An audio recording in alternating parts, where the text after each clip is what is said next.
आप मुझे चैट में बेशक बता दें या अनम्यूट करके भी बता सकते हैं। I just want to have a little bit survey ताकि फिर मैं उस हिसाब से सेशन को आगे क्यूरेट करूँ। ठीक है, सो आई एम अज्यूमिंग कि सब लोगों की पहली जॉब है जिसके लिए आप लोग रेज्यूमेस बनाना चाह रहे हैं। कोई है कॉल में ऐसा जिसने लाइक ऑलरेडी कहीं पर पहले काम किया हुआ हो या कोई रेज्यूमे बनाया हुआ हो और वो मिड करियर के लिए जाना चाह रहा है?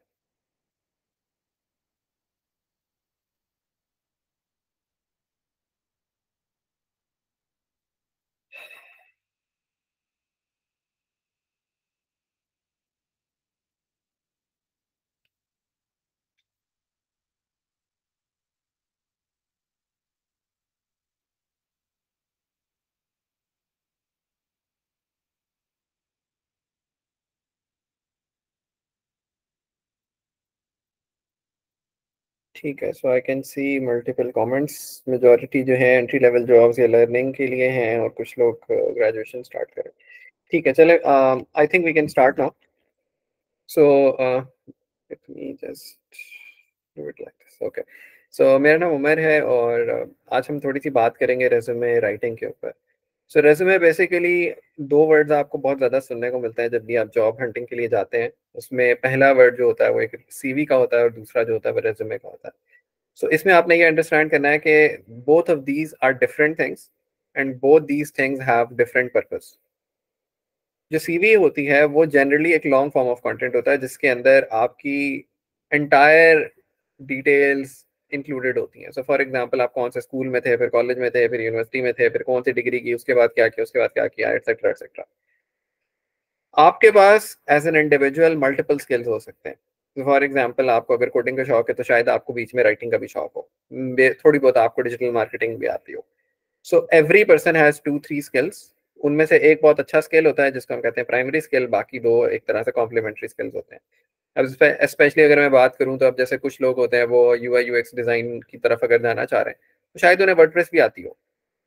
तो अगर वो वर्डप्रेस और यूआई यूएक्स का कॉम्बो बनाए तो बड़े अच्छे बंदे, बड़े क्वालिटी के लोग बन जाते हैं। सिमिलरली अगर कोई वेब वाला है और उसको मजीद आगे बिजनेस डेवलपमेंट आती है तो वो एंटरप्रेन्योरशिप की तरफ जाकर बिजनेस की साइड पे भी काम कर सकते हैं। सो हर बंदे के अंदर मल्टीपल स्किल्स होती हैं। तो अगर आप सारी की सारी स्किल्स जो आपके अंदर हैं और सारी की सारी सर्टिफिकेशन जितनी आपने हासिल की हैं सारी उठा के लिख दें एक डॉक्यूमेंट के अंदर, वो फिर सीवी बन जाती है। लेकिन जॉब्स आती हैं, जी बिल्कुल, जैसे नादिर बात कर रहे हैं कि इलेक्ट्रिकल टेक्नोलॉजिस्ट भी हैं और कंप्यूटर साइंस इंजीनियर भी। So everyone has like multiple skills.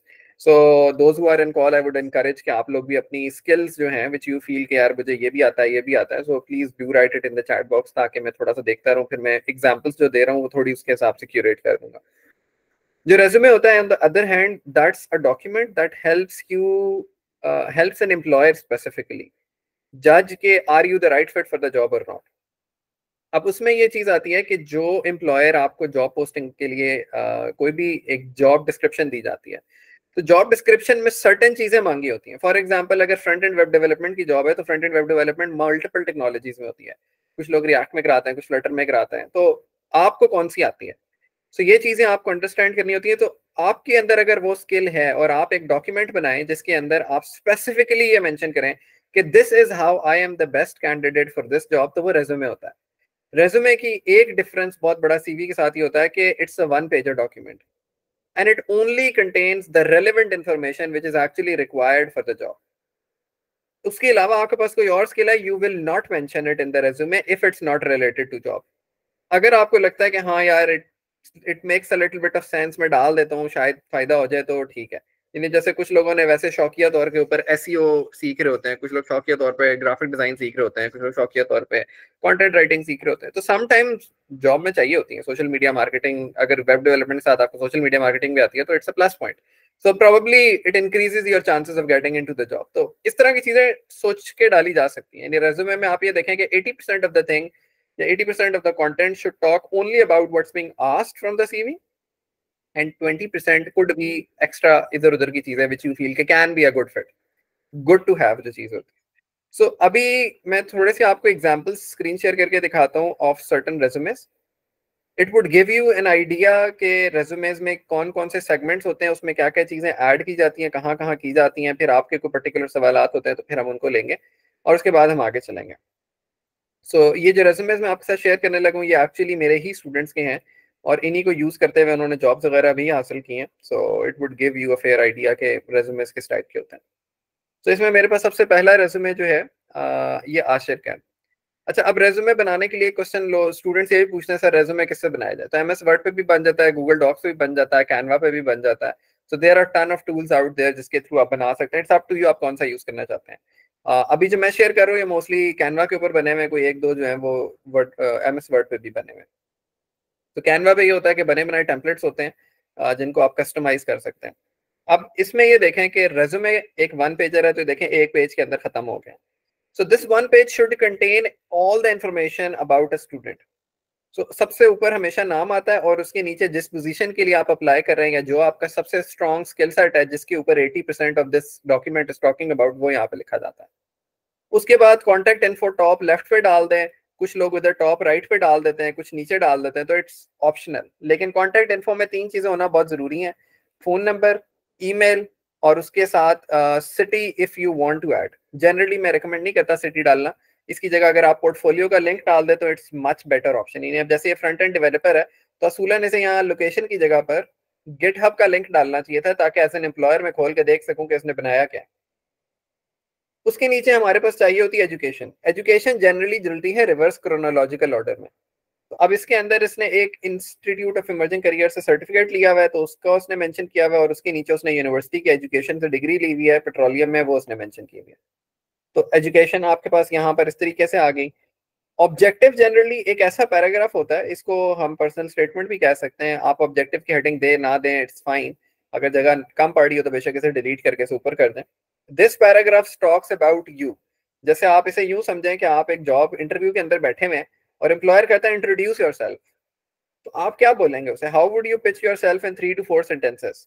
तो ये वो 3 से 4 सेंटेंसेस हैं जो आपकी एब्सेंस में एम्प्लॉयर को आपको पिच कर रहे हैं।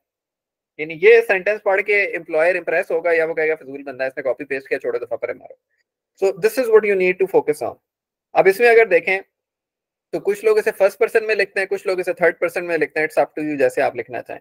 सो इसकी अगर हम पढ़ें तो वो कहता है I am a user experience craftsman, my specialities include quick learning, problem solving, responsive design principles. So far I have HTML CSS5 JavaScript under my belt. तो अब देखें ये जितने भी जुमले हैं बहुत सिंपल इंग्लिश में लिखे हुए, कोई फैंसी वर्ड उसने नहीं डाले। जैसे अक्सर स्टूडेंट कहते नहीं यार बड़े मुश्किल मुश्किल वर्ड डालो तो एम्प्लॉयर इंप्रेस हो जाता है, ऐसे नहीं होता। Keep it simple, keep it to the point. ठीक है, I've started learning Node.js, MongoDB and I'm enthusiastically grabbing onto those frameworks. हम organized हूँ and I'm willing to achieve goals.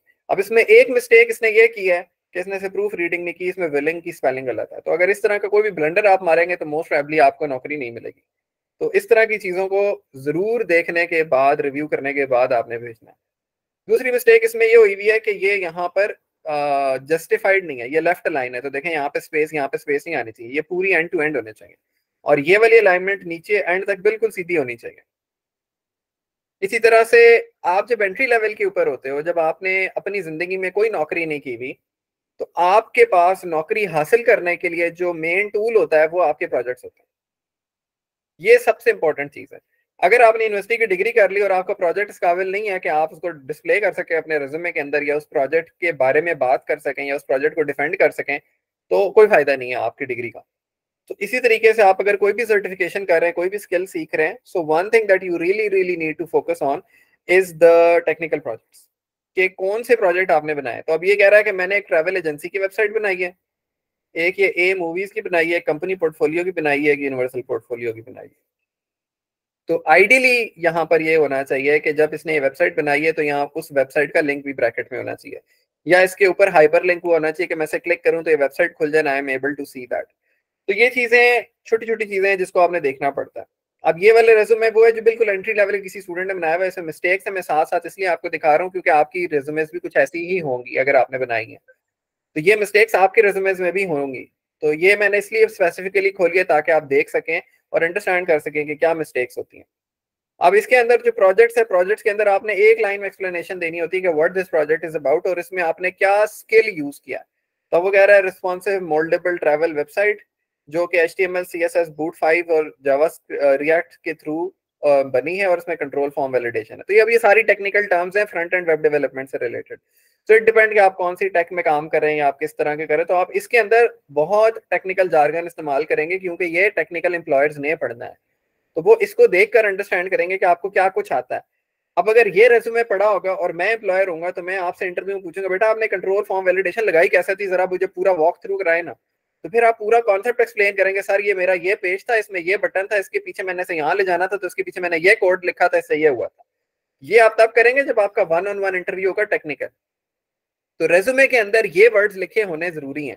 अगर ये नहीं लिखे होंगे तो इसका मतलब है कि आपको वो आते ही नहीं है, और अगर एम्प्लॉयर उसमें से पूछ लेगा तो आप प्रिपेयर्ड नहीं होंगे।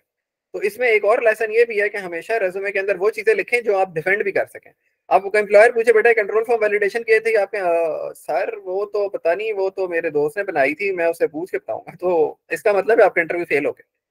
तो यहाँ पे कोई ऐसी चीज नहीं लिखनी जो आपको ना आती हो। हमेशा आपके रेज्यूमे में एक एक वर्ड वो होना चाहिए जो आपको पता हो, जिसको आप डिफेंड कर सकें और जिसके बारे में आप डिटेल से डिस्कशन कर सकें। तो सिमिलरली इसके अंदर देखें, अब ये वाला जो प्रोजेक्ट है, this is a little bit different project than the above one. इसके अंदर एपीआई इंटीग्रेशन यूज हुई है। अब ये सारी क्या चीजें, ये टेक्निकल टर्म्स हैं और ये सारी एक दूसरे से डिफरेंट है। अगर आपने दो वेबसाइट बनाई है, दोनों एक जैसी हैं, दोनों में एक ही चीज बन रही है, तो एक ही लिखें, दूसरी लिखने की जरूरत नहीं। आप टाइम ज़ाया कर रहे हैं अपना भी तो एम्प्लॉयर का भी। हमेशा दूसरी वेबसाइट वो लिखें जिसके अंदर कुछ नया किया हो। अब इसके अंदर एपीआई का काम हुआ, इसमें कंट्रोल फॉर्म वैलिडेशन का काम हुआ था। इसी तरह तीसरे वाले में कुछ और डिफरेंट काम हुआ, इसमें कंपनी पोर्टफोलियो का लैंडिंग पेज बना हुआ। So this shows the diversity in the portfolio. So ideally एक एंट्री लेवल के स्टूडेंट के पास एटलीस्ट 2 से 3 पोर्टफोलियो प्रोजेक्ट होने चाहिए। एक तो बिल्कुल ही एक्सेप्टेबल नहीं, एटलीस्ट 2 तो होने ही चाहिए। 3 हो ना हो, लेकिन 2 तो लाजमी होने चाहिए। उसके बगैर आप डिफेंड ही नहीं कर सकते या किसी जॉब के लिए कंसिडर ही नहीं होते जो एप्लीकेशन के लिए। फिर आप अगर कोई ऑनलाइन सर्टिफिकेशंस करते हैं या ट्रेनिंग्स करते हैं तो आप उनके बारे में लिख सकते हैं कि कौन कौन सी आपने कब कब कहाँ कहाँ से की हैं। तो this also shows your diversity. अब ये देखें, इस पूरे रेज्यूमे के अंदर जो अभी तक मैंने आपको दिखाई है, ये स्किल्स इसने लिखे हुए हैं, ये लिंक्स लिखे हुए हैं, हॉबीज लिखी हुई हैं। अब यहाँ तक 80% of the content is talking only about front end web development. और ये नीचे थोड़ा सा, ये जो 20% आपको नीचे नजर आ रहा है, this is talking about extra things which are good to have. कि वॉलंटियर एक्सपीरियंस क्या था, कि जिसमें एग्जेक्टिव मेंबर था, इसकी एंटरप्रेन्योरशिप सोसाइटी का डायरेक्टर था, इसमें हॉबीज में स्केचिंग पेंटिंग है आती है। अब ये लिखे ना लिखे कोई फर्क नहीं पड़ता, employer doesn't care about these things. Maybe इससे रिलेटेड, अब जैसे इसने ये इंट्रोडक्शन टू एआई लिखा था, तो अगर ये यहाँ लिख देता कि एआई का कोई प्रोजेक्ट बनाया है तो that would be interesting.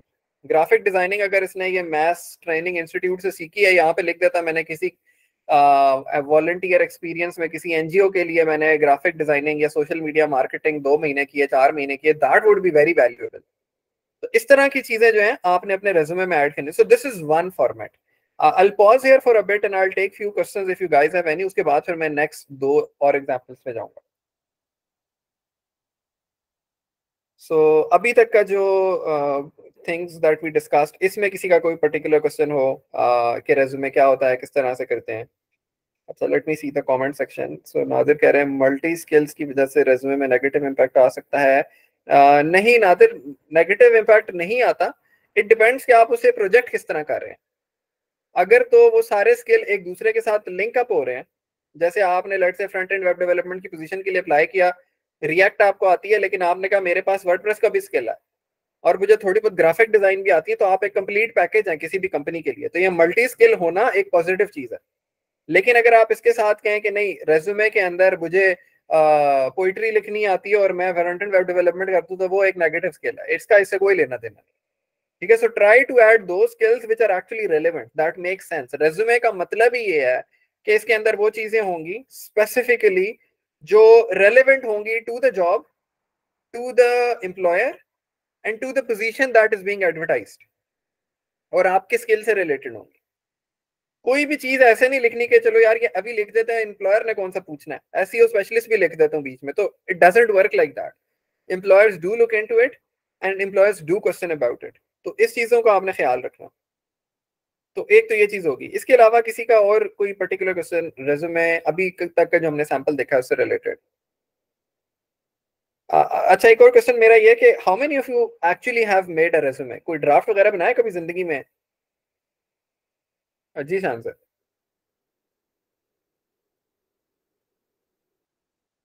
You can unmute yourself, Shanze, if you have a question. अच्छा, so अहमद कह रहे हैं उन्होंने बनाया है, शानजे ने बनाया है. Any other student who has actually made a resume? And can you tell me a little bit more, Ahmad, क्या आपने जो resume बनाया था वो किस position के लिए बनाया था? अच्छा, इलेक्ट्रिकल इंजीनियरिंग जॉब के लिए बनाया था, ठीक है. Sir, I also made a resume that I sent you last week. सही सही. तो इसमें ठीक. अच्छा, दूसरा मुझे ये बताइएगा कि आपने अभी तक जो रेज्यूमेस बनाए हैं इसमें कोई पर्टिकुलर चैलेंज आपको आया है कि यार ये बिल्कुल बन ही नहीं रहा है, समझ ही नहीं आ रही इसमें क्या लिखना है, इस तरह का किसी के जहन में कभी कोई सवाल आया हो स्ट्रक्चर से रिलेटेड या जनरली कि यार इसको मैं लिखूं कैसे, बनाऊं कैसे? हेलो, am I जी audible? जी, यस यस. मुझे ये सवाल है कि शुड इट बी जो हॉरिजॉन्टल फॉर्मेट है या ये जो आपने डिजाइन अभी देखा है इज दैट वैलिड? क्योंकि कभी मैं आई फेस, कभी कुछ लोग कह रहे हैं कि वो हॉरिजॉन्टल फॉर्मेट बेहतर है, कभी कुछ लोग वो वाला डिजाइन बेहतर है. So can you like explain कि कौन सा बेहतर है, या हमने डिपेंड करता है कंपनीज पे? Again it depend on companies chance है. फॉर एग्जांपल अगर आप एकेडमिक के लिए भेज रहे हो ना, मास्टर्स या इधर उधर की एप्लीकेशन या रिसर्च असिस्टेंटशिप की जो होती हैं, जो लोग स्कॉलरशिप के लिए भेजते हैं, उसके रेज्यूमे का फॉर्मेट ही अलग होता है. ठीक है, तो वो तो अलग फॉर्मेट में बनते हैं. इसके अलावा एक और चीज बहुत ज्यादा कॉमन होती है जो पॉपुलर होती है, वो एटीएस फॉर्मेट होता है. अगर आप लोग उसको खुद से पर्सनली सर्च करना चाहें, मैं यहाँ लिख देता हूँ एटीएस फॉर्मेट, इसको आप सर्च कर लीजिएगा. बहुत सा अब मसला ये होता है कि जो बड़ी कंपनीज होती है ना, जिनके पास हजारों के हिसाब से रेज्यूमेज आते हैं, वो एक एक रेज्यूमे खोल के नहीं पढ़ते, वो उन्हें सॉफ्टवेयर में डाल देते हैं. अब सॉफ्टवेयर जो है वो इस एटीएस फॉर्मेट पे चल रहा है, तो any resume that is not on ATS format वो वैसे ही रिजेक्ट हो जाता है. तो इसी तरह से अब जैसे कैनवा है या इस तरह के और टूल्स हैं, उसके अंदर उन्होंने बड़े क्रिएटिव टाइप के टेम्पलेट्स डाले हुए हैं. अब कुछ स्टार्टअप्स या इस तरह की जो जॉब्स हैं, जैसे डिजाइन रिलेटेड जॉब्स हैं, वहां पे ये चीजें चल जाती हैं कि आप इसे डबल फॉर्मेट, जैसे डबल कॉलम मैंने आपको दिखाया, इस तरह की चीजें विजुअली एस्थेटिक है, इट वुड वर्क. इसी तरह से जो हॉरिजॉन्टल वाला है, my next example was actually that one, मैं अभी स्क्रीन शेयर करके दिखा देता हूँ. सो ज्यादातर इंडस्ट्री के अंदर जो लोग हैं, जो एचआर मैनेजर्स हैं, वो कहते हैं यार ये इसी फॉर्मेट में होना चाहिए, हमने इस फॉर्मेट में पढ़ा था, हमारा भी ऐसे ही है, तो बाकियों का भी ऐसे ही होना चाहिए. तो वो भी इस तरीके से चल रहा होता है. I will also show you that sample. मेरा नेक्स्ट एग्जांपल वही थी. मैं अब स्क्रीन शेयर करके आप लोगों को दिखा देता हूँ. तो आई डू रिकमेंड कि अगर आप इस तरह नहीं बना सकते तो आप उस तरह बना लें. उसमें सिर्फ चैलेंज ये होता है कि उसमें कंटेंट बहुत चाहिए होता है, तो जब आपने कुछ किया ही नहीं और आप स्टार्टिंग फेज में, तो इस तरह का चल जाता है. इसके अलावा अगर आप जिस चीज की बात करिए वो ये वाला है, तो ये जनरली तब चलता है when you have like a little bit of experience, कुछ आपके पास डेटा हो. सो लेट्स से मैं एक ऐसा स्टूडेंट हूँ जो बहुत एक्टिव था, मैंने वॉलंटियर बहुत ज्यादा किया है नॉन प्रॉफिट्स में, स्टूडेंट बॉडीज में, इधर उधर. मेरे पास बड़े चीजें इस तरह की सर्टिफिकेट्स हैं जो मैं लिख सकता हूँ. तो इसमें देखें इसका फॉर्मेट क्या है कि नाम ऊपर टॉप पे, उसके नीचे आप जिस पोजीशन के लिए अप्लाई करें, और एक ही लाइन में सारी कॉन्टेक्ट इन्फॉर्मेशन. ठीक है, इसी के कंपैरेटिवली यहाँ देखें तो इसने आधा सफा जाया किया हुआ सिर्फ इन चार चीजों को लिखने के लिए, और वो चीजें इसने यहाँ एक जरा सी लाइन में, 3 लाइनों में पूरी कर दी. उसके नीचे ये समरी उसने डिटेल में लिख दी. इसका सेम वही फॉर्मेट है कि जी आपने क्या बताया, जी मोटिवेटेड डाटा साइंटिस्ट में 2 साल का एक्सपीरियंस है, मुझे ये आता है, ये आता है, एक्सेट्रा एक्सेट्रा, सारी डिटेल्स बता दी. उसके बाद इसने डाली है प्रोफेशनल एक्सपीरियंस. अब अगर आप एक एंट्री लेवल पोजीशन के ऊपर हैं तो आपके पास एक्सपीरियंस नहीं है, लेकिन अगर आप एक ऐसे स्टूडेंट हैं जिसने कहीं इधर उधर वॉलंटियर किया है, कुछ किया है, मुख्तलिफ ऑर्गेनाइजेशन के साथ काम किया, बेशक उन्होंने आपको पैसे नहीं दिए या आपने फ्रीलांस किया, किसी को फ्री में काम करके दिया, लेकिन आपने काम किया है और उनकी परमिशन है कि आप उनका नाम लिख सकते हैं और उस एक्सपीरियंस को काउंट कर सकते हैं, तो आप उसको यहाँ लिखें, उसकी डिटेल्स डालें. उसके अंदर आपने बताना होता है कि आपने स्पेसिफिकली किया क्या. Every line starts with a verb. Analyze, develop, design, collaborate, conduct, stay, ensure. ये चीज आपने याद रखनी है कि हर जुमला स्टार्ट होता है वर्ब से और कोशिश की जाती है 5-6 वर्ड्स के अंदर खत्म कर दिया जाए. तो इसके अंदर बताया कि एनालाइज किया मैंने यहाँ पर कम्प्लेक्स डाटा सेट और एक्शनेबल इनसाइट्स. अब ये जो सारी चीजें इसने लिखी हुई है डेटा एनालिस्ट के रोल के अंदर, ये एक चीज ये है कि ये इसके स्किल्स भी हैं. दूसरी चीज ये होती है कि जब हम किसी जॉब के लिए अप्लाई करते हैं तो उसके अंदर क्या होता है कि यहाँ पर हमारे पास एक सेट ऑफ, मैं आपको दिखा देता हूँ, जिसे हम कहते हैं जॉब डिस्क्रिप्शन. सो लेट से मैं यहाँ पे कहता हूँ कि मैं डेटा एनालिस्ट की पोजीशन के लिए अप्लाई कर रहा हूँ और मेरे पास कुछ जॉब्स हैं और उस जॉब्स के अंदर कुछ डिस्क्रिप्शंस हैं। तो हम क्या करते हैं, उस जॉब डिस्क्रिप्शन में जो चीजें लिखी होती हैं हम कुछ चीजें वहां से पिक करते हैं और यहाँ पे डाल देते हैं और कहते हैं हमने भी इन पे काम किया हुआ है। सो पंजाबी नाराज हो गया। चले जब तक लोड होता है तो हम देखते हैं। तो इसमें वो चीजें आप यहाँ पे ऐड करते हो, फिर आप मजीद बताते हो कि इस जॉब के अंदर आपने कौन से स्किल्स यूज किए, कौन से टूल्स यूज किए, क्या क्या चीजें आपको आती हैं। आप इसे इस तरह से भी लिख सकते हैं। This is one format. ठीक है, अब इसके अंदर यहाँ पर ये हाइपर लिंक हुआ हुआ है, देखें ये हल्का सा ये कर्सर चेंज हो जाता है जब मैं इधर लेके जाता हूँ। तो ये इस कंपनी की वेबसाइट है। तो आपने अगर कोई पर्टिकुलर काम किया है इस कंपनी के लिए, लेट से आपने कोई सोशल मीडिया के डिजाइन किए हैं, आपने किसी की वेबसाइट डिजाइन की है, तो आप यहाँ पे उस वेबसाइट का लिंक डाल सकते हैं या अपने पोर्टफोलियो प्रोटोटाइप का लिंक डाल सकते हैं जो आपने उनके लिए बनाया है, ताकि मैं ऐसे क्लिक करके देख सकूं आपने बनाया क्या था। सिमिलरली अब इसने एक और कंपनी में काम किया डाटा क्रिप्ट में, उसके अंदर ये डिटेल्स थी उसकी, इसने सारी डिटेल्स यहाँ डाल दी। फिर उसके बाद उसने यहाँ पर अप्रेंटिसशिप का प्रोग्राम किया, उसकी डिटेल्स उसने यहाँ डाल दी। फिर आ जाती है एजुकेशन। एजुकेशन के अंदर रेज्यूमे के अंदर ये याद रखना है कि सिर्फ हाईएस्ट लेवल ऑफ एजुकेशन लिखनी होती है, इससे नीचे नहीं लिखना होता जी मैं कॉलेज यहाँ गया था, फिर स्कूल यहाँ गया था, मैं मॉन्टेसरी यहाँ गया था। Nobody cares. रेज्यूमे में सिर्फ सबसे रेलेवेंट सबसे हाईएस्ट अचीवमेंट लिखनी होती है यहाँ पर। तो अगर आपने मास्टर्स किया हुआ तो मास्टर्स लिखें, लेकिन अगर आपका मास्टर्स और बैचलर्स दोनों सेम डोमेन का है then you can actually write both the things. क्योंकि अगर किसी ने बैचलर किया तो ऑब्वियसली बात है इंटर पास करके आया तो बैचलर में गया ना, ऐसे तो नहीं चला गया। तो ये चीजें आपने ख्याल रखनी है कि अगर जो जॉब से रेलेवेंट है तो आप उसको डालें और उसको एक्सप्लेन करें। अब ये डेटा एनालिस्ट की पोजीशन तो इसमें देखें, इसका जो बैचलर्स है वो स्पेस साइंस में, लेकिन इसका मेजर जो है वो डेटा एनालिटिक्स के अंदर है और उसके अंदर उसकी रिसर्च भी है, उसने क्या कुछ किया हुआ है, सब चीजें उससे रिलेटेड है। और अगर आपका सीजीपीए 3.4 या उससे ऊपर है फिर आप इसे लिखें, वरना ना लिखें। अगर अच्छा सीजीपीए नहीं है तो उसे यहाँ लिखने की जरूरत नहीं है।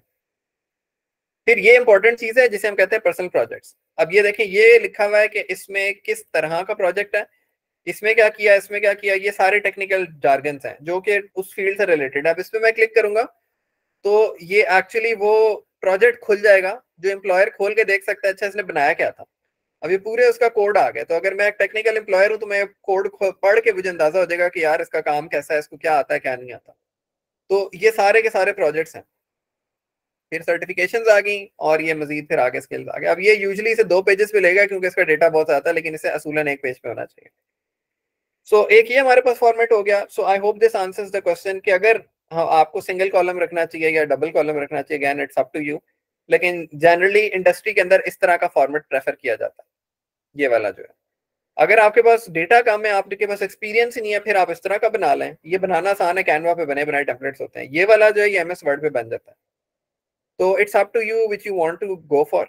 इसी तरह अगर आप कोई डिजाइनर है तो डिजाइनर के अंदर ये डबल कॉलम के अंदर उसी तरह का एक एक्सपीरियंस वाला आया हुआ है कि देखिए इसने एजुकेशन दी हुई है, स्किल्स दिए हुए हैं, सर्टिफिकेट्स दिए हुए हैं।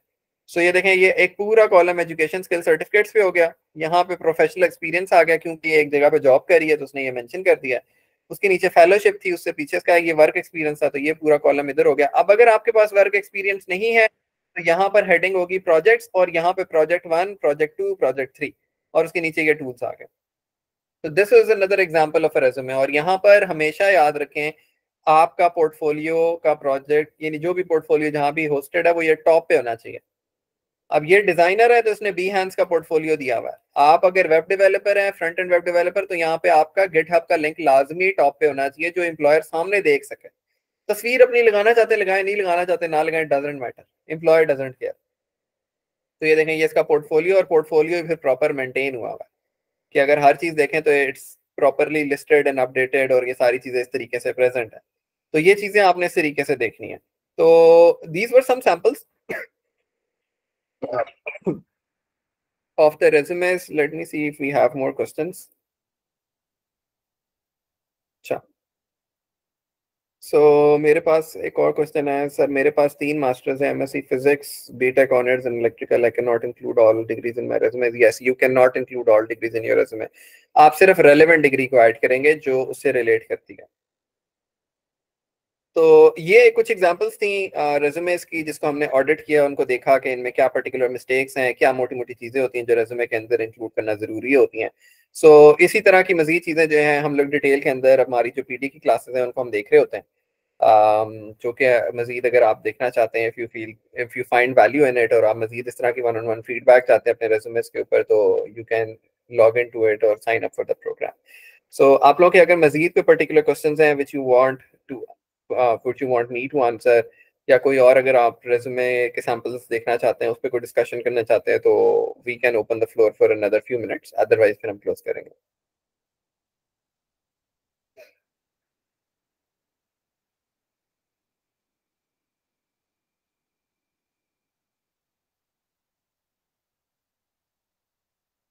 So, वैसे, how many of you knew the things which we discussed? Like on a scale of, let's say, 1 to 5, how would you rate the session? Was it a 5 out of 5 या 3 out of 5? क्या rating देंगे? So let's have this temperature check. Okay, 4 out of 5. जी अहमद, आपने hand raise किया हुआ, anything you want to ask? Hello अस्सलाम वालेकुम sir. Sir Okay. Basically मैं अहमद का दोस्त और उसके साथ उसके मोबाइल पे मैंने ज्वाइन किया हुआ था because he was added into this group. Sir मैं वैसे अच्छा। तो मैनेजमेंट का स्टूडेंट था और मैं पब्लिक रिलेशन और एडवर्टाइजिंग मेरा स्पेशलाइजेशन लास्ट ईयर है। तो रिसेंटली मैंने एक सही। कंपनी मैंने यूनिवर्सिटी लेवल पे बहुत वॉलंटियरशिप वर्क और डिफरेंट इवेंट्स में काम किया था in the public relation department, in the advertising, social media management और इन सब चीज़ों को मतलब मिक्स करते हुए। तो अब वो ये था कि मैंने अप्लाई किया अभी रिसेंटली क्योंकि मेरा लास्ट सेमेस्टर चल रहा है कुछ कंपनीज में। तो दे ऑल अगर सेड में जो मेजर चीज़ उन्होंने मुझे कही कि आपका जो सारा एक्सपीरियंस है वो इवेंट बेस्ड है या एक्टिविटीज बेस्ड है। तो मैंने उन्हें हाँ। कहा कि सर मेरे पास मतलब यूनिवर्सिटी के जो वर्किंग आवर्स हैं उनको देखते हुए कोई कंपनी मुझे 9 to 5 पे किस तरह रख सकती थी। अगर कंडीशन देखी जाए तो हाँ। मेरे पास जो अपॉर्चुनिटी थी मैंने यूटिलाइज की। बट दे सेड कि हम आपको नहीं ले सकते। किसी 3 से 4 कंपनी को मतलब मैंने वो अपना रेज्यूमे भेजा, सबका यही रिस्पॉन्स था। तो अब मैं एक वो इतनी टिकलिंग कंडीशन में मुझे समझ नहीं आ रहा कि मुझे फिर दोबारा से स्टार्ट करना पड़ेगा जब डिग्री कंप्लीट हो जाएगी अपने रेज्यूमे को एक्सपीरियंस को ऐड करने के लिए कि अच्छी कंपनी में चला जाऊं। तो व्हाट डू यू से ऑन दैट? आपकी फील्ड क्या है जिसमें आप अप्लाई कर रहे थे? किस पोजीशन के लिए अप्लाई किया था? सर उसमें ये था कि मैंने जो क्रिएटिव डिपार्टमेंट था जो एडवर्टाइजिंग एजेंसीज का, उसमें मैंने क्योंकि मैंने कंटेंट राइटिंग भी की हुई थी डिफरेंट सोशल मीडिया कैंपेन्स की, पीआर कैंपेन्स की इवन, और स्टूडेंट लेड एक्टिविटीज होती हैं यूनिवर्सिटी में उसकी कुछ मतलब अगले वो मेगा प्रोजेक्ट थे। जिस तरह एक दो मैं आपको बताऊं तो चेंज मेकर समिट हुई एक लाहौर के अंदर हुई, तो उसकी जो पूरी कैंपेन थी सोशल मीडिया की, पीआर की, मीडिया की, वो मैंने रन की। तो इस तरह मेरी एक्टिविटीज इवेंट्स बेस्ड एक्सपीरियंस थे जो कि एडवर्टाइजिंग कंपनीज मोस्टली करती हैं डिफरेंट एनजीओज का या डिफरेंट मतलब दूसरी वो ऑर्गेनाइजेशंस का। तो बट वो कह रहे थे कि आपका इवेंट बेस्ड एक्सपीरियंस है, किसी कंपनी बेस्ड एक्सपीरियंस नहीं जिसमें आपने प्रॉपर इस प्रोफेशनल डेकोरम में किया हो, तो इसलिए वी डोंट प्रेफर यू। और हमारे लिए इवन एक ने ये कहा what you have done that is a bullshit for me. And even I was like क्या मतलब स्टूडेंट लाइफ पे तो यही मिल सकता है मुझे। नहीं, वो उनके कहने का मतलब वो थोड़ी और कॉन्टेक्स्ट में बात कर रहे थे, आप उसे किसी और कॉन्टेक्स्ट में समझ रहे हैं। बेसिकली वो ये कहना चाह रहे थे कि प्रोफेशनली जब कोई कंपनी एक कैंपेन रन करती है तो वो एक डिफरेंट फॉर्मेट से करती है। आपने जो किया वो I think you did not had any supervision, आपने सेल्फ लर्निंग के थ्रू किया, right? But you still got the job done. ठीक है, सो उसमें वो यही चीज आपको मेंशन करना चाह रहे हैं कि आपने जिस तरीके से किया वो आपका एक अपना फॉर्मेट था, आपने अपने तरीके से किया। प्रोफेशनली वो चीजें ऐसे नहीं होती। अब उसके काउंटर करने के दो तरीके होते हैं। एक तरीका तो ये होता है जो कि अक्सर स्टूडेंट्स मेरे करते होते हैं, वो कहते हैं सर आपको अगर मेरे स्किल्स पे कोई शक है तो आप मुझे कोई कैंपिंग दें और एक हफ्ता दिन में आपको इसके रिजल्ट 0 से 100 तक लेके जाते हैं। आप ओपन चैलेंज देते, कहना सर अगर तो मैंने कर दिया तो आप मुझे हायर कर लीजिएगा, नहीं किया तो सर ठीक है, आप सही थे मैं गलत था, मुझे समझ आ जाएगी। ओपन चैलेंज दे दें if you are so confident about the skills that you have. एक तो ये तरीका होता है। दूसरा तरीका ये होता है कि आप उसे कहो कि यार ठीक है, आप अगर मुझे इस जॉब के लिए कंसिडर नहीं कर रहे, so why not just give me a chance to learn how things are done professionally in your company? I'd be happy to be a unpaid volunteer. I won't charge you anything. I'll just sit here and I want to learn how things are done because I'm really passionate about this field and I want to go and excel in this field, but I need supervision. So I'd be really grateful if you give me this learning chance. So companies really value such people. तो ये दो वेस है जिसके through आप किसी भी during the interview अपना एक स्लॉट बना सकते हो, you can make a point. तो एक ये चीज होती है। दूसरा तरीका एक और ये होता है कि इफ यू फील कि नहीं यार वो फजूल में ड्रामे लगा रहे हैं, you actually did right and they don't know anything, तो probably the company is not the right fit for you. क्योंकि अक्सर दफा प्रॉब्लम ये होती है कि जॉब पोस्ट स्टार्टअप फाउंडर्स कर रहे होते हैं। स्टार्टअप फाउंडर्स ने कहीं से इधर उधर यूनिवर्सिटी के फंड से, ग्रांट फंड से पैसे उठाए होते हैं, खुद उन्हें काफी नहीं पता होता, और वो प्रोफेशनल्स के सामने आ जाते हैं और उन्हें कहते हैं जी तो मैं तो कुछ नहीं आता, हमें सारा कुछ आता है। तो समटाइम्स ऐसी भी कंपनीज आ जाती है, तो आपको खुद फिल्टर करनी पड़ती है कि कंपनी सीरियस भी है कि नहीं। कुछ कंपनीज होती हैं जो होती हैं बहुत बड़ी, फॉर एग्जाम्पल ऐसी कंपनी जिनके 200 300 500 एम्प्लॉइज हैं। अब वो जो बड़ी कंपनीज है ना, उनके अपने नखरे होते हैं। उनके एचआर कहते थे अच्छा आपकी नास की डिग्री नहीं है, आपने वहां से यूनिवर्सिटी से ये वाला कोर्स नहीं किया, तो चले आपको तो वैसे ही कुछ नहीं आता, तो वो वैसे डिग्रेड कर रहे होते हैं, उनका एक अपना बायस बना हुआ होता है। सो आपको ऑब्जेक्टिवली एनालाइज करना होता है सिचुएशन को, कि वो जो कह रहा है is this a bias, is this something which he is saying right और not, is the employer knowledgeable enough और नॉट। ये सारी चीजें आपको जस्टिफाई करनी है, तो उसके बाद आप अपने बारे में कोई डिसीजन अपने आप को दें। सो एक बंदे के कहने से फौरन अपने आप को ऐसे नहीं कहता कि जी मुझे तो फिर कुछ आ नहीं रहा, मैं बड़ा कंफ्यूज हो गया, मैं अब क्या करूं। So you need this clarity. जब तक आपको अपने बारे में क्लैरिटी नहीं होगी, अपने स्किल्स के बारे में क्लैरिटी नहीं होगी, it would be really hard for you to move on. इसके बाद आखिरी चीज जो मैं आपको एडवाइस करूंगा वो ये कि if you have the right skills, जैसे आपने कहा कि आपने पीआर कैंपेन्स रन की, आपने ये सारी चीजें की, आपके पास ये स्किल है, so LinkedIn offers an option where you can actually list this skill as a service on your LinkedIn profile. उसके ऊपर रेलेवेंट पोर्टफोलियो आप ऐड करें और उसको डायरेक्टली सीईओ को सेल करना शुरू कर दें एज अ फ्रीलांस सर्विस। क्या मैं $100 लेता हूँ, आपको मैं ये कर दूंगा। आपको कोई भी इवेंट है, 10 दिन की सर्विस है, उसके अंदर आपके फॉलोअर्स मैं यहाँ से यहाँ ले जाऊंगा, एंगेजमेंट यहाँ से यहाँ ले जाऊंगा, इतना बजट आपका स्पेंड होगा, उसमें ये चीजें ऐसे होंगी। These are my past experiences, past clients, ये उनके टेस्टिमोनियल्स हैं। आपको चाहिए तो ठीक है, नहीं चाहिए तो सो बिस्मिल्लाह। So these are various ways how you deal things online. So you Yeah, have to sir. choose your own way. अब जो आपने सर पहले 2 मेथड्स बताई जो मुझे ऑन स्पॉट करने चाहिए थे, उनमें वाकई मैंने कोई यूज नहीं किया। मैं तो शायद पैनिक कर गया था कि लाइक क्योंकि मैं एक चीज को ही वो नहीं कन्वे कर रहा था कि मेरे पास सर मुझे अपॉर्चुनिटी नहीं मिलती तो मैं जरूर करता। तो दे वर सेइंग कि वो उस चीज को समझ नहीं पा रहे थे। हाँ फिर भी सर अगर मतलब कोई अगर जूनियर्स मुझसे पूछे या मैं अगर एक चीज को रिकंसिडर करूं कि आप जब यूनिवर्सिटी लाइफ में होते हैं तो आपको अगर कंपनीज प्रेफर करें कि इसका जो पोर्टफोलियो है वो बहुत बेटर है, तो क्या इवेंट्स बेस की बजाय कोई ऐसी ऑप्शन है कि हम इंडस्ट्री को किसी तरह अप्रोच कर लें या किसी ऐसी चीजों पे काम करें जो इक्वली वैल्यूएबल हों, ये प्रोफेशनल डेकोरम के इक्वल हैं? दो चीजें होती हैं उसमें। एक ये होता है कि आप 3rd या 4th ईयर के अंदर अपनी इंटर्नशिप लाजमी करें। मोस्टली यूनिवर्सिटीज ने कंपलसरी किया हुआ है कि सारे स्टूडेंट्स को इंटर्नशिप करनी होती है, अदरवाइज वो डिग्री नहीं देते। Private institute, I know personally many private universities जो डिग्री नहीं देती जब तक आपके पास इंटर्नशिप का एक्सपीरियंस ना हो, तो वो कंपलसरी कर देती है कि जो आपके बीच में समर का ऑफ आ रहा है उसके अंदर आप जाके 2-3 महीने कहीं ना कहीं इंटर्नशिप करें। सो उसके अंदर एक तो वो ऑप्शन होता है। दूसरा ऑप्शन ये होता है कि आप इंडस्ट्री के अंदर जो टेक मीटअप्स हो रहे होते हैं, अगर आप वैसे मुख्तलिफ प्लेटफॉर्म्स को फॉलो करें, टेक मीटअप्स बहुत ज्यादा होते हैं। कभी कोई कॉन्फ्रेंस हो रही है किधर, कभी कोई कुछ हो रही है, तो you need to go and join those communities. वहां पर आपको काफी सारे लोग मिल जाएंगे जो इस तरह के, यानी they are professionals in their field, उन्हें उस फील्ड में काम करते हुए 8-10 साल हो गए। तो आप उनके साथ जाके नेटवर्क करो, बॉन्डिंग करो, उन्हें बताओ सर आप बड़ा काम कर रहे हैं, 8 साल से मैंने आपके बारे में पढ़ा था, मुझे फिलहाल प्रोजेक्ट आपका बड़ा पसंद आया था, मैं भी इस फील्ड में आना चाह रहा हूँ, मेरा ये पोर्टफोलियो, मेरा ये स्किल सेट है, but I need a mentor who can actually guide me along things. So do you have any slot where you can just give me a demo project which I can practice in my free time? तो most you would be really amazed, there are a lot of people who are happy to help you. यही same formula आप जाकर LinkedIn पे जाके लोगों को ढूंढें, उन्हें मैसेज करें। 100 लोगों को मैसेज करेंगे, 10-20 लोग हाँ कर देंगे, 10-20 में से 4-5 वो जेन्युइनली इंटरेस्टेड होंगे आपको हेल्प करने में। तो it's all a volume game कि आप कितने लोगों को आउटरीच करते हैं और वो उनमें से फिर कितने कन्वर्ट होते हैं। सो उसके अंदर भी आपकी वो पीआर और कंटेंट की स्किल्स आएंगी कि आप कितनी अच्छी कॉपी लिखते हैं कि पढ़ के अगला बंदा फौरन रिस्पॉन्ड कर देता है।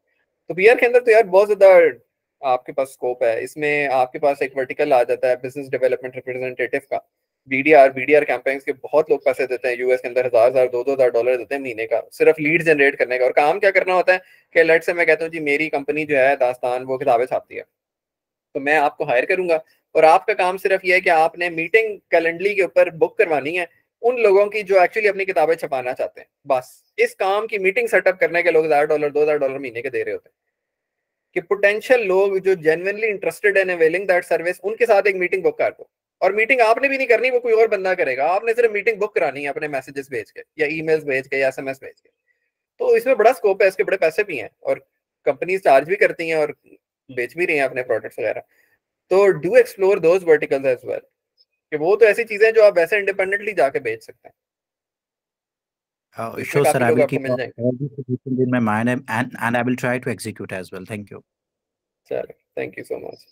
सो any other student, any other question जो आपके पर्सनल मसले मसाइल हैं, so we can take few more questions, otherwise फिर मैं सेशन क्लोज कर दूंगा। जी, अस्सलाम वालेकुम। मेरा वालेकुम क्वेश्चन सलाम। ये है कि अगर आपने रिसर्च आर्टिकल्स लिखे हुए हैं, पब्लिश्ड हैं, तो क्या वो सीवी में आपके मेंशन होने चाहिए अगर बहुत सारे हैं तो? डिपेंड करता है, रेलेवेंट है तो डालें। अब देखें ना, फॉर एग्जांपल मैं कहता हूँ कि एक जॉब है डाटा एनालिसिस की।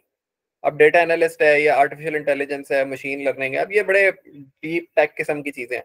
अब इस तरह की चीजों के ऊपर अगर आप कहती जी मेरे तो यूनिवर्सिटी का सेमेस्टर था, मेरा प्रोजेक्ट एआई के ऊपर था, और उसके बाद मैंने जो उसमें रिसर्च भी की हुई है क्रिप्टो करेंसी के ऊपर, ब्लॉकचेन पे मेरे 2 पेपर पब्लिश हुए हैं, अब ये चीजें आप डाल सकती हैं, ये रेलेवेंट है अगर आप एआई इंजीनियर की जॉब के लिए अप्लाई कर रही हैं।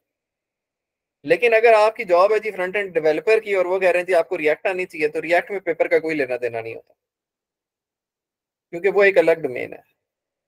तो रिसर्च की फील्ड अलग है, प्रैक्टिकल फील्ड अलग है।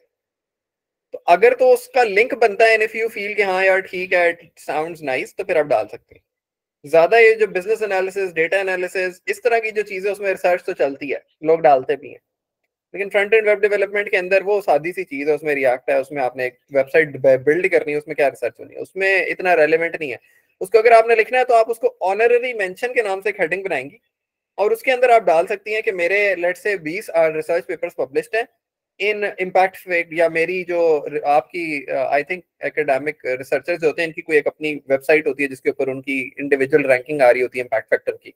तो आप बता सकती हैं मेरे इम्पैक्ट फैक्टर की रैंकिंग ये है और मैंने इतने आर्टिकल्स पब्लिश किए हैं, ये this is the link of my portfolio या रिसर्च आर्टिकल्स।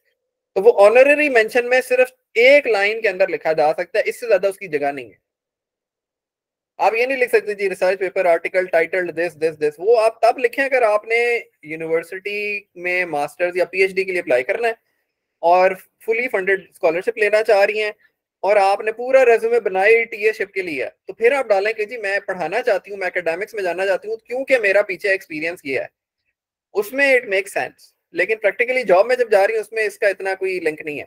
और गुड टू हैव है, डालना चाहें तो डाल दें, लेकिन आप उसकी पूरी हेडिंग बना के 10 रिसर्च पेपर्स के लिंक डालेंगे, इसका कोई फायदा नहीं है। उसकी जगह अगर आप 10 प्रोजेक्ट्स डाल दें, that makes a lot of sense. So again it would depend के रिसर्च साइड की जॉब है तो रिसर्च साइड में सारा रेज्यूमे रिसर्च के ऊपर ऑप्टिमाइज्ड होगा, लेकिन अगर जॉब है कोडिंग की तो कोडिंग पे ऑप्टिमाइज्ड होगा, डिजाइन के तो डिजाइन पे ऑप्टिमाइज्ड होगा। तो इट डिपेंड्स के जॉब मांग क्या रही है, जिस चीज के लिए जॉब मांग रही है आपने अपनी लाइफ में से वो स्किल्स पिक एंड चूज करके उनको डालना होता है।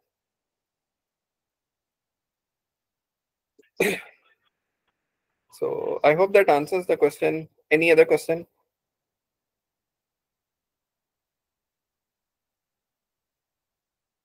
Okay. So I think these were all. So thank you so much everyone for being a part of it. I hope this was really helpful to you. So मजीद session हम लोग के होते रहेंगे। ओके सर, अगर किसी student के पास कोई स्किल नहीं है तो वो अबाउट में क्या लिखें? अच्छा, ये बड़ा अच्छा सवाल है। Let me just answer this before I close it. Mohammed Sulangi पूछ रहे हैं अगर किसी स्टूडेंट के पास कोई स्किल नहीं है तो अपने अबाउट में क्या लिखे? तो उसके लिए सुलंगी साहब आप पहले ये करेंगे जाके स्किल सीखें, क्योंकि रेज्यूमे बनता ही तब है जब आपके पास कोई स्किल होती है। तो पहले आप स्किल सीखें, स्किल सीख के उसके ऊपर पोर्टफोलियो प्रोजेक्ट्स बनाएं। जब ये दो काम हो जाएंगे रेज्यूमे उसके बाद की बात है, क्योंकि इस पूरा फ्लो ऐसे चलता है। पहले आप देखते हैं आपका दिल क्या कर रहा है करने का, आप कोई एक चीज पकड़ते हैं और उसको सीखना शुरू करते हैं, आपको पसंद आती है आप उसको मजीद करते हैं, आपको नहीं पसंद आती है आप कुछ और सीखना शुरू कर देते हैं। So this goes on and on. So let's say अब इस पूरे प्रोसेस के अंदर आपने 3-4 चीजें सीख ली हैं। अब जब 3-4 चीजें सीख ली हैं तो उन चीजों को सीखने के बाद उससे रेलेवेंट 3-4 प्रोजेक्ट्स बनाने, वो बन गए। फिर आप इस पूरी चीजों को जो आपने इतना टाइम इन्वेस्ट किया, 6-7 महीने 8 महीने साल, what ever time you invested in building and learning the skill and building the projects and becoming master at it, अब आपने वो चीजें एक डॉक्यूमेंट में लिखनी है किसी और को भेजने के लिए कि यार मुझे ये आता है। वो डॉक्यूमेंट रेज्यूमे कहलाता है। जब वो रेज्यूमे आ जाता है फिर आप वो टेक्निक सीखते हैं, भेजना कैसे, अप्लाई कैसे करना है, ये सारा प्रोसेस कैसे करना है। उसके बाद जब आपकी जॉब लग जाती है फिर आप उसके अंदर मजीद स्किल सीखते हो, फिर अपना डॉक्यूमेंट मजीद इंप्रूव होता है, and then you apply for more higher jobs and better paying jobs and the cycle continues. तो ये पूरा प्रोसेस ऐसे होता है। तो हमेशा स्टार्ट स्किल से होता है, पहले स्किल आना चाहिए, स्किल नहीं आता तो फिर तो आपको सेशन में यहाँ होना ही नहीं चाहिए, you should go and just learn skills. So I hope that answers the question. अच्छा अच्छा, राबिया कह रही है if a student is making a resume for scholarship and publications and नहीं है, is it possible for a bachelor student to craft a good resume as far as no publications are really important? इसमें Rabia depend करता है कि आप किस चीज के लिए अप्लाई कर रही हैं। अब फॉर एग्जांपल अगर आप फुल ब्राइट स्कॉलरशिप के लिए अप्लाई कर रही हैं, उसमें मेरा नहीं ख्याल पब्लिकेशंस मैटर करती हैं। पब्लिकेशन जनरली मैटर करती हैं अगर आपने पीएचडी के लिए अप्लाई करना है। अगर आप मास्टर्स के लिए अप्लाई कर रहे हैं तो उसमें लोगों को पता होता है अभी बैचलर्स करके इसके पास कौन से पेपर होने हैं, उसमें पेपर्स एक्सपेक्ट नहीं किए जाते। लेकिन अगर आप पीएचडी के लिए अप्लाई करिए तो पेपर एक्सपेक्टेड होता है, तो इस चीज का आपने ख्याल रखना है। दूसरा ये होता है कि कुछ यूनिवर्सिटी की अपनी भी रिक्वायरमेंट्स होती हैं, सम यूनिवर्सिटी से कि हाँ कि हमें इतनी पब्लिकेशंस हो तो आप अप्लाई करें वरना अप्लाई ना करें। तो it depends from university to university and condition to condition, ये वेरी करती है। जी अहमद, आप हैंड रेज कर रहे थे। जी अस्सलाम वालेकुम, मैं अहमद बात कर रहा हूँ इस बार, और मैंने ये पूछना था कि कंटेंट राइटिंग जो है ये एक बहुत मतलब कि डाइवर्सिटी वाली फील्ड है, और इसमें ये है कि आपको अपनी नीश डिफाइन करनी पड़ती है। तो मुझे ये नहीं समझ आ रही, तो इसके अलावा मैंने रीडिंग पे भी 2 महीने का एक्सपीरियंस लिया हुआ है कवर लेटर लिखते हुए, और मुझे ये था कि मैं कंटेंट राइटिंग में फॉर एग्जांपल फाइवर से स्टार्ट करूं, अपवर्क से करूं, या लिंक्डइन से अपनी पहले नेटवर्क बिल्डअप करूं। और इसके अंदर निश बहुत है, और मुझे अपनी निश डिफाइन करनी हो, या कि मतलब कि मुझे जर्नलिस्टिक राइटिंग आती है, मुझे वो न्यूज़पेपर आर्टिकल्स लिखने इधर के, मुझे अपना वो लिटरेरी फील्ड में जाना है। तो इसका क्या एक लीनियर वे होगा अगर मैंने इसको अप्रोच करना है? तो हिट एंड ट्रायल ही होता है, डिपेंड करता है आपके इंटरेस्ट के ऊपर। क्योंकि अगर मैं कहूँ कि एसईओ के आर्टिकल लिखने हैं तो एसईओ के आर्टिकल भी हर ब्रांड के लिए अलग होते हैं। वो हेल्थ टेक अलग है, फैशन का अलग है, ऑटोमेशन ऑटोमोटिव कार शार्स का अलग है। तो it varies from people to people या ब्रांड टू ब्रांड। तो आपको वो देखना पड़ता है कि किस तरह का आपका इंटरेस्ट है जिसपे आप लिख सकते हैं। अब कुछ लोग होते हैं जो रिसर्च में बहुत अच्छे होते हैं, तो कहते हैं यार कुछ भी दे दो, हम इधर उधर से सर्च करके पढ़ के सीख के बना देंगे आर्टिकल। कुछ होते हैं कहते नहीं यार ये मेरी डोमेन ही नहीं है, मैं इसमें नहीं पढ़ता। ठीक है, पॉलिटिक्स का मुझे दूर दूर तक कुछ नहीं पता, मैं उसमें नहीं पढ़ रहा, इतना टाइम मैं नहीं जाया कर सकता, मैं इसमें अप्लाई नहीं करता। कुछ लोग देखते हैं यार ट्रेंडिंग टॉपिक्स कौन से चल रहे हैं, उन ट्रेंडिंग टॉपिक्स को पहले सीखते हैं और उसके बाद फिर उसी के अंदर राइटिंग शुरू कर देते हैं। तो it varies from person to person कि आप उसे किस तरह लेके चलना चाहते हो। अगेन कंटेंट राइटिंग के अंदर फिर वो बहुत सारी नीश आ जाती है। जैसे मैं पहले बात कर रहा था कि बिजनेस डेवलपमेंट रिप्रेजेंटेटिव वाली साइड पे भी आप जा सकते हो, ईमेल न्यूज़लेटर पे जा सकते हो, ईमेल मार्केटिंग पे जा सकते हो, एसएमएस मार्केटिंग पे जा सकते हो। तो बेतहाशा चीजें हैं जिसमें आप जा सकते हैं। इट डिपेंड्स कि आप किस स्किल सेट कैसी है, आपकी मार्केट कैसी है जिसमें आप काम करना चाह रहे हो, and how confident you are कि आप ये इजीली हासिल कर लोगे जॉब। तो कुछ लोग शौकिया तौर पे अपनी ब्लॉग्स भी बनाते हैं कि यार नौकरी यानी फ्रीलांस क्लाइंट नहीं भी आता तो ना है मेरी बिला से, मुझे शौक है तो मैं लिटरेरी पोइट्रियां लिखता रहूंगा, स्टोरियां लिखता रहूंगा। तो वो लिखते रहते हैं पैशन के तौर पे। लेकिन अगर एक ऐसी चीज है जिसपे आपका किचन डिपेंडेंट है and it's really critical for you to earn, तो फिर आपको थोड़ा रियलिस्टिकली सोचना पड़ता है। So I hope that answers the question. Umar भाई, जी जी। मेरा क्वेश्चन है कि मैं लॉ का स्टूडेंट हूँ और मुझे ज़रा एंटरप्रेन्योर वाली साइड पे मेरा माइंड है कि मैं अपना ऐप बनाऊँ, कोई प्लेटफॉर्म बनाऊँ, कोई इसमें टेक लेके आऊँ। या तो मैं ये ज़रा कोडिंग से फैसिनेट होता हूँ, लेकिन मेरा पहले कोई एक्सपीरियंस नहीं है, और जो एआई में डेवलपमेंट्स होती है उनको इनकॉर्पोरेट करके कुछ करूँ। तो इस हवाले से आप थोड़ा सा गाइड कर सकते हैं ये किस तरह हो सकता है? मैं तो ये रिकमेंड करूंगा, एक चीज होती है नो कोड टेक्नोलॉजीज या नो कोड टूल्स, मैं लिख देता हूँ या चैट बॉक्स में भी, आप इसको एक्सप्लोर कर लो। नो कोड टूल्स तो मेरे ख्याल से आपके मर्ज की दवा ये है कि नो कोड टूल्स आप एक्सप्लोर कर ले। इसमें कोडिंग आपको नहीं भी आती ना तो भी आप एक टेक प्रोडक्ट का प्रोटोटाइप बना सकते हैं कि आपका आइडिया चल जाएगा। फॉर एग्जाम्पल आप कहते हैं मुझे लॉयर्स की डायरेक्टरी बनानी है जिसके अंदर एक बंदा आए, साइन अप करे एज अ लॉयर और अपनी फला डिटेल्स डाले, तो वो ये नो कोड टूल्स आपको बना के दे देते हैं। इसमें आपको बस बताना होता है, इधर से ड्रैग एंड ड्रॉप किया तो चल जाता है। वर्डप्रेस से भी बना सकते हैं, थोड़ा मुश्किल होता है, लेकिन नो कोड टूल्स के अंदर रिलेटिवली यूजर इंटरफेस बहुत आसान है। इसके अंदर मैंने जो पर्टिकुलरली यूज किया हुआ है, इसमें एक यूज होता है वेबफ्लो, एक होता है software.io, ये मैंने पर्सनली यूज किया हुआ है, ये भी बहुत अच्छा है। तो इस तरह के टूल्स को आप देख सकते हैं। एक bubble.io भी है, उसको भी आप एक्सप्लोर कर सकते हो। तो टेक सीखना एक बिल्कुल अलग फील्ड है, वो फिर बहुत टफ हो जाता है। आप लॉ सीखने के बाद फिर उतनी ख्वारी करके दोबारा कोडिंग सीखें, उसमें बहुत ज्यादा आपके तकरीबन साल 2 साल या 3 साल वेस्ट हो जाएंगे सिर्फ एक अच्छा कोडर बनने में। तो it would be really hard. लेकिन अगर आप एक थोड़ा बहुत ये कर लें, नो कोड टूल्स कर लें, तो आपका काम चल जाता है। फिर आप इस काबिल हो जाते हैं कि आपके पास एक प्रोटोटाइप है जिसपे यूजर्स हैं, उस यूजर से आप पैसे बना रहे हैं, और उस पैसे बनाने के बाद अब आप कोई डेवलपर हायर कर लें जो आपको काम करके देता है। तो एक ये भी चीज होती है। फिर दूसरा तरीका ये होता है आप सर्टिफिकेशन कर लें खुद, टेक की बेसिक्स ही कोई छोटी मोटी, जैसे या 6-7 महीने 8 महीने वाली या 2-3 महीने वाले कोर्सेरा के ऊपर कोर्सेज पढ़ें। आप खुद करना चाहते हैं खुद कर लें, यूट्यूब पे वीडियोस पढ़िए, खुद देखना चाहते हैं। उससे सिर्फ ये होता है कि आप एक्सपर्ट तो नहीं बनेगा, लेकिन आपको थोड़ा जारगन समझ आ जाएगा कि चल क्या रहा है। तो वो एक चीज है। बाकी आई वुड ऑल्सो रिकमेंड कि आप इसके ऊपर, एक और चीज होती है जिसे हम कहते हैं स्टार्टअप वीकेंड, इसको एक्सप्लोर करें, हैकाथॉन्स में पार्टिसिपेट करें। ये वो कीवर्ड्स हैं, आप गूगल पे डालेंगे आपको ऑनलाइन इन पर्सन इधर उधर कहीं ना कहीं ये हो रहे होते हैं, ये मिल जाएंगे, तो इनको आप चेक करें। बाकी आई वुड ऑल्सो रिकमेंड कि आप इंक्यूबेशन सेंटर ज्वाइन करें। Whatever idea you have, go to incubation centre, Pakistan में भरे पड़े हैं, यूनिवर्सिटीज के अंदर हैं, वैसे इंडिपेंडेंटली भी चल रहे हैं। तो इन सारी चीजों को एक्सप्लोर करें, थोड़ा सा आइडिया आपका रिफाइन होगा, and then that should probably give you a better direction to go ahead. So next we have Abdul Razzaq, आपने हैंड रेज किया हुआ है। अस्सलाम वालेकुम सर। सर मेरा जी जी, क्वेश्चन है कि एक्सपीरियंस के हवाले से बहुत सारी जो कंपनीज़ हैं या गवर्नमेंट डिपार्टमेंट में जब हम अप्लाई करते हैं तो वो कहते हैं कि 3 साल का या 5 साल का एक्सपीरियंस हो। तो बाज़ औक़ात हमारे जो दोस्त होते हैं वो ऐसा करते हैं कि रिज्यूमे में डाल देते हैं कि एक्सपीरियंस फ़लाँ कंपनी का है। तो अगर बंदे को काम आता हो तो किसी फ़र्ज़ी कंपनी का इस तरह से एक्सपीरियंस डाला जा सकता है, और क्या ये अप्रोच नहीं, ठीक है या नहीं? क्योंकि बहुत गलत। हमने अपने केसेस में अपने इर्द-गिर्द लोगों में ऐसा देखा है कि वो जो इस तरह से कर लेते हैं वो जॉब ले उड़ते हैं, और जो हम बिल्कुल कह लें कि हम कहते हैं कि नहीं हमारे पास कोई किसी कंपनी का एक्सपीरियंस तो नहीं है लेकिन काम हमें आता है, तो वो इनकार कर देते हैं। तो राइट अप्रोच क्या है और इसको किस तरह टैकल करना चाहिए? असूलन मैं तो कभी भी रिकमेंड नहीं करता गवर्नमेंट नौकरियों पे जाएं, क्योंकि वो बहुत बड़ा आपका स्किल को ना बर्बाद कर देते हैं, वेस्ट कर देते हैं। I personally seen that and experienced it as well, क्योंकि वहां पर सिर्फ मसला ही होता है, वहां पे केपीआईज है नहीं, बस लोग नौकरियां सिर्फ इसलिए करते हैं कि यार वहां पे घर मिलता है, वहां पे ये मिलता है, वहां पे ये मिलता है, वहां पे पेंशन मिलती है, फ्री मेडिकल मिलता है। ठीक है, लोग नौकरियां इसलिए नहीं करते कि हमने वहां जाके कोई वर्ल्ड क्लास आवाम के लिए कोई प्रोडक्ट बनाना है, हमने टेक्नोलॉजी में इंप्रूवमेंट करनी है। नोबडी इवन डैम केयर्स कि वहां पे कौन सा प्रोजेक्ट चल रहा है, और वहां पे बहुत फंड्स वेस्ट भी होते हैं इस तरह से। तो अगर आपने वाकई कोई जिंदगी में कोई स्किल सीखा है और आप चाहते हैं उसकी कोई प्रैक्टिकल वैल्यू हो, तो I wouldn't recommend joining a government at this point time. Entry level पे तो कभी भी ना करें, क्योंकि वो सिर्फ वेस्ट ऑफ टाइम है, उसमें कोई लर्निंग नहीं है। लर्निंग आपकी होती है स्टार्टअप्स में, लर्निंग आपकी होती है प्राइवेट सेक्टर के अंदर, क्योंकि वो आपको रगड़ा देते हैं, उन्होंने काम निकालना होता है और वो फिर आपसे काम करवाते भी हैं। तो मैं तो ये रिकमेंड करूंगा कि गवर्नमेंट जॉब्स पे डिसहार्ट ना हो।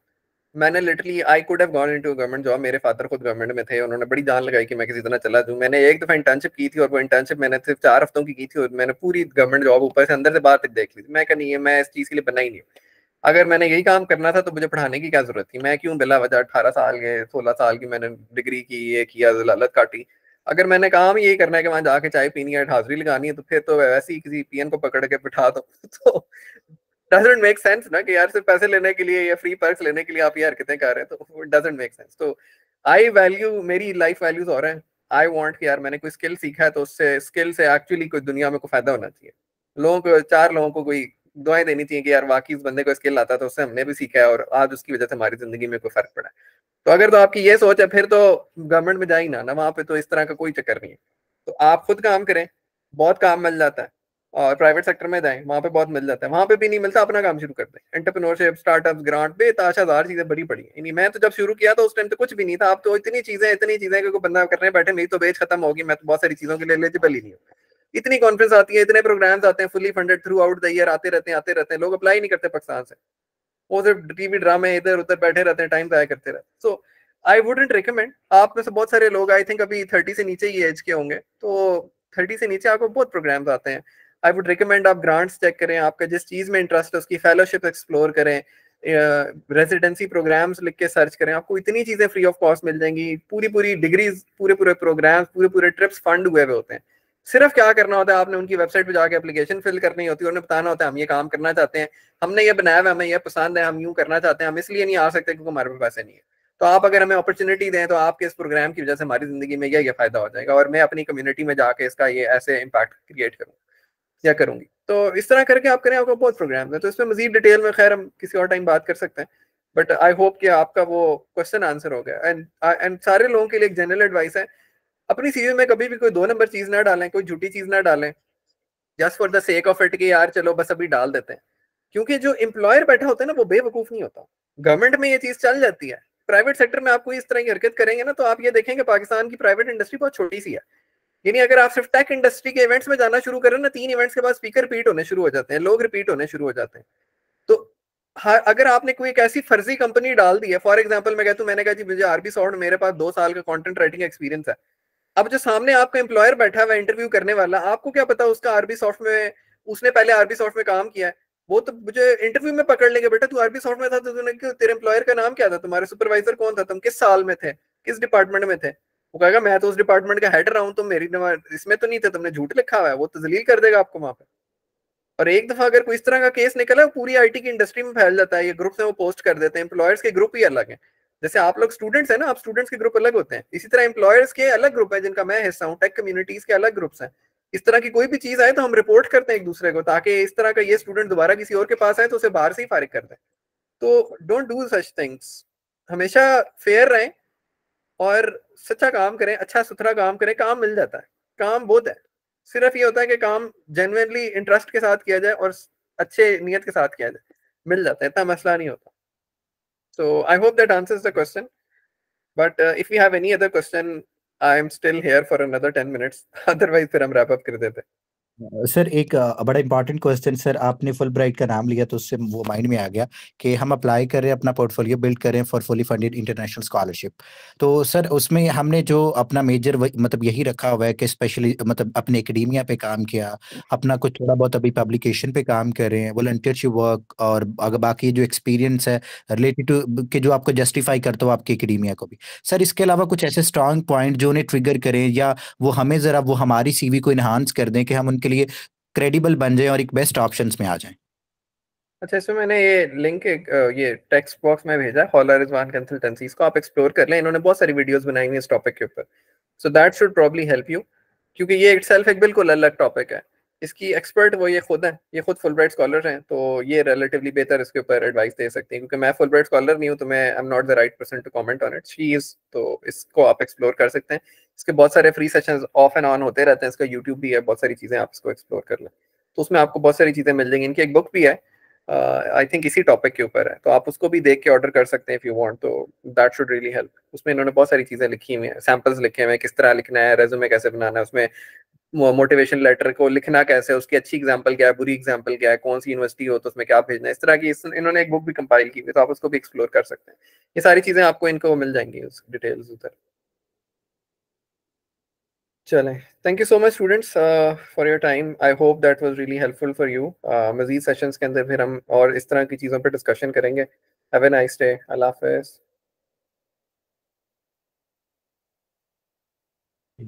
अल्लाह हाफिज।